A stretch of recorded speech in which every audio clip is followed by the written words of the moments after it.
sekarang menuju Ban Kubio. Jalannya sih jalan kaki ya, masuk ke dalam. Agak kecil begini. Yuk kita lihat yuk di dalam gimana.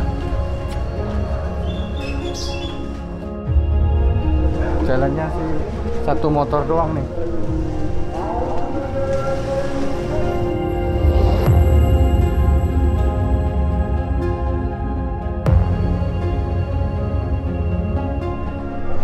Akhirnya kita sampai di Ban Kubio.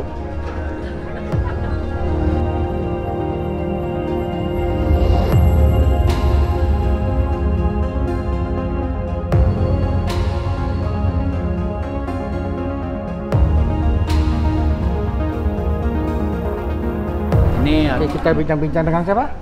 Chandra, dengan Pak Chandra. Kok Chandra, cerita dong sedikit dong sejarahnya. Ini Ban Kubio ini gimana sih? Ya, Ban Kubio ini ditemukan oleh salah seorang ekspedisi dari Belanda, yaitu Abraham van Riebeeck. Itu ditemukan tahun 1703.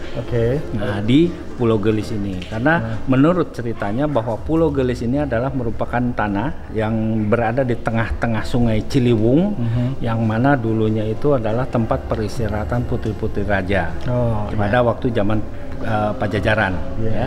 Nah, ini ditemukan. Kemudian di sini juga sudah ada kelenteng yang memang notabene-nya kecil ya, nggak terlalu besar. Dulunya masih kecil. Kalau bangunan ini baru.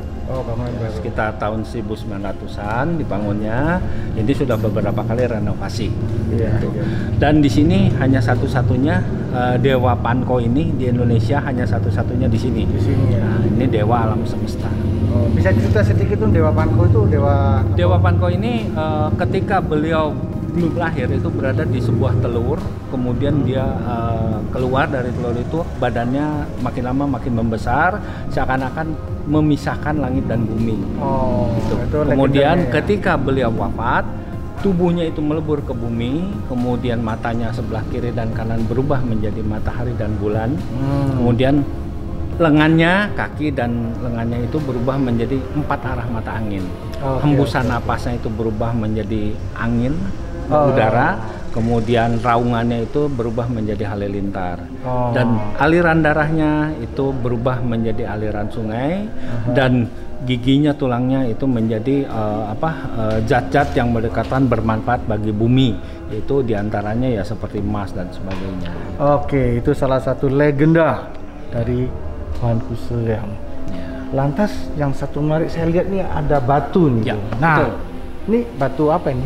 Kalau batu ini adalah peninggalan zaman Megalitikum. Ya, karena ini jenis topan.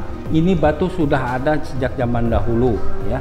Jadi tidak pernah kita pindah-pindahkan, tidak pernah kita asli geser. di sini. Asli di sini. Mantap di sini. Ya.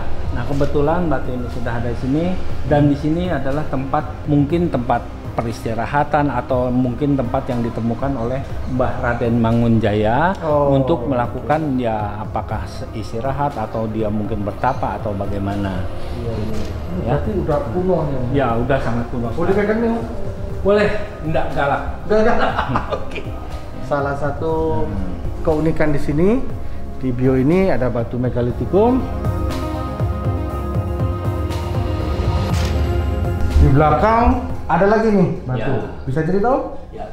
Ini adalah menurut ceritanya adalah merupakan makam dulunya ya, tapi sekarang kita tetap menghargai tempat ini. Jadi ada beberapa tempat yang dipergunakan untuk sholat ya bagi umat Muslim. Kita silakan masuk sini. Yuk.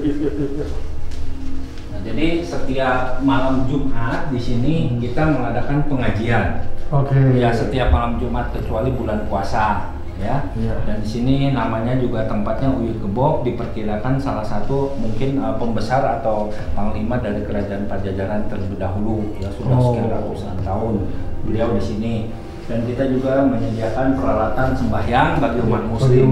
Ya. Nah, bagi yang mau sholat apa segala macam kita persilahkan. Ya. Jadi setiap malam Jumat seperti itu. Ini juga zaman ya, ini juga mungkin ada satu tanda batu ini kita nggak pernah pindah-pindahkan. Satu tanda. Bertanda aja Ya, gitu Pak ya. betul. Nah, kalau kita lihat nih Di depan tadi ada sembahyang kelenteng, di belakang ada sembahyang umat muslim nih. Iya, betul. Nah, ini salah satu bentuk Toleransi kebersamaan warga Bogor nih utamanya ya. Betul. Patut dicontoh nih, Bu. Sangat. Jadi kita nggak terpecah-pecah, Iya. Bhinneka Tunggal Ika. Betul, mantap. NKRI. Agak mati. Nah, ini kumpulan dari wali kota waktu tanggal 7 bulan 5 tahun 2019 menyatakan bahwa Pulau Gelis ini akan dijadikan kampung wisata religi. Nah, ini wali kota Bogor yang menandatangani di sini. Di sini pun. Ya, betul. Ini mejanya, ini mejanya. Iya. Ya, kita lihat di sebelah sisi kanan. Ada lagi nih. Nah, Coach Chandra bisa cerita nih. Ya. Apa aja di sini? Ini adalah tempat daripada yang Prabu Surya Kencana, yang mana masih ada hubungannya dengan Kerajaan Pajajaran, juga termasuk Prabu Siliwangi. Ya. Nah, di sini ada patung macannya, yang hitamnya itu yang paling lama, itu sudah masuk ke dalam situs Cagar Budaya. Ya. Oh. Kemudian ada patung ini juga kura-kura, itu sudah melambangkan usia panjang ya, panjang usia itu. Nah, ini kebetulan di sini juga ada satu yoni yang mana menurut cerita dari salah seorang almarhum arkeologi, ini usianya sudah 400 tahun. Oh, Ya. tempat hionya Ini ini. tempat hionya. Sebenarnya ini yoni ya. Iya, Karena iya, kita iya. juga sedang nanti bila mana sudah ada penggantinya, kita akan simpan di tempat yang betul-betul untuk purbakala. Nah, di samping itu juga ini ada makamnya Ini makam, Bu, ya? Mbah Imam. Oh, Mbah Imam ini siapa Imam nih? ini adalah salah satu tokoh muslim kiai yang dari kota Bogor.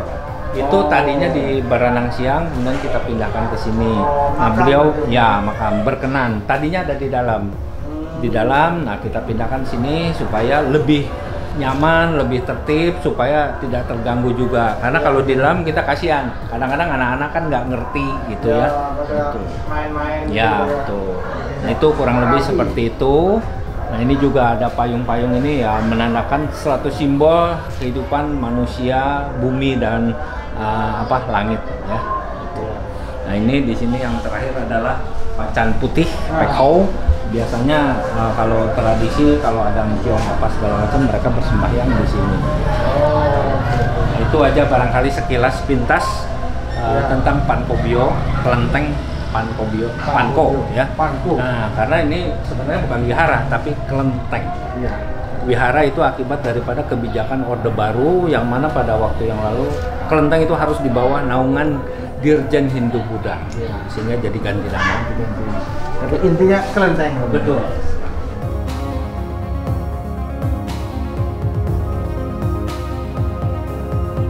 Oke, sampai di sini vlog hari ini.